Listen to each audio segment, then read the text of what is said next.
Hello, future Archive. So this is the part 4 of our FS rationalization. So let's answer this question. Ito yung tipo ng topic na kailangan mo talaga siyang kabisaduhin kasi walang ibang sagot kundi ito. So sabi sa tanong, confirmatory test is a test to check whether a stain collected is really blood. If the result of the test is salmon pink, what confirmatory test was conducted? A. Takman or Heyman crystal test. B. Takayama or hemochromogen crystal test. C. Wagenhar test. Or D. Florence test. Bahala na kung ano yung mga pronunciation dyan. Ang mahalaga, alam natin yung spelling. Ang pinakatanong dito is, kung resulta daw ng test ay salmon pink, ano daw yung confirmatory test na ginawa? So bago natin sagutin to, ano ba yung confirmatory test? Saan ba ginagawa tong test na to? Ang test na pinag-uusapan dito is blood examination. Di ba napag-usapan na natin sa FS ratio natin na merong blood examination, yung mga ginagawa sa mga collected blood stains sa crime scene, for example.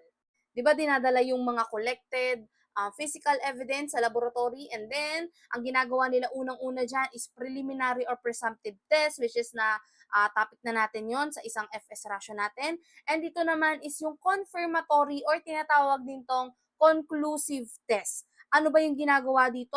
Itinetest dito kung yung stain na nakolekta is talagang dugo.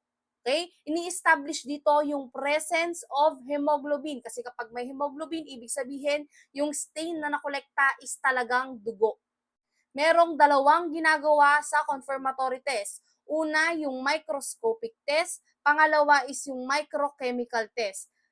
So sa microscopic, malamang titignan lang sa microscope, titignan kung may nucleus ba, galing ba yun sa mammals or sa reptiles, yun lang yung ginagawa sa microscopic. Talagang tinitignan lang nila under the microscope.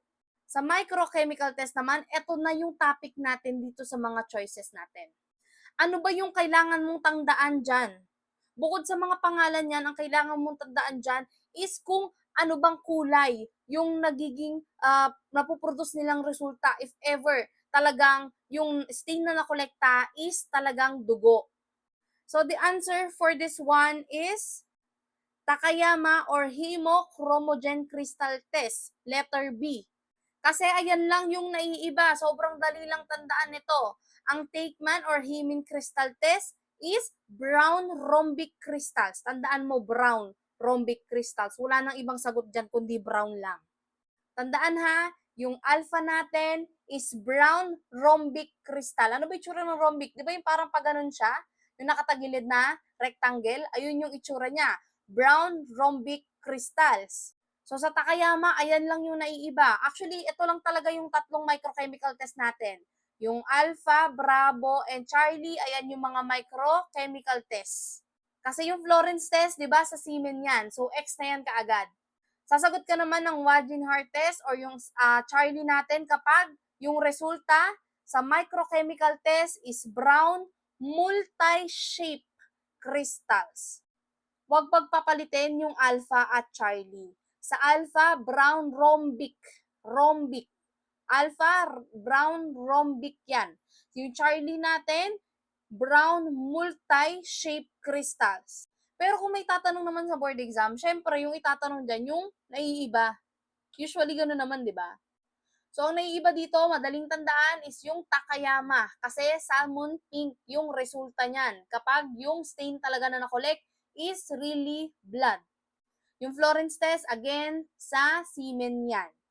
To summarize everything, confirmatory test, again, ginagawa ito sa blood examination para malaman kung yung stain na nakolekta ay talagang dugo. Ginagawa dito microscopic test and microchemical test. Itong A, B, C, ayan yung microchemical test. Ang Takman or Heyman crystal test, ang resulta niyan ay brown rhombic crystals. And yung Takayama or hemochromogen crystal test ay salmon pink. And yung Wagenhar test naman is brown multi-shaped crystals. So sana nagets niyo yung discussion natin. Follow for more videos.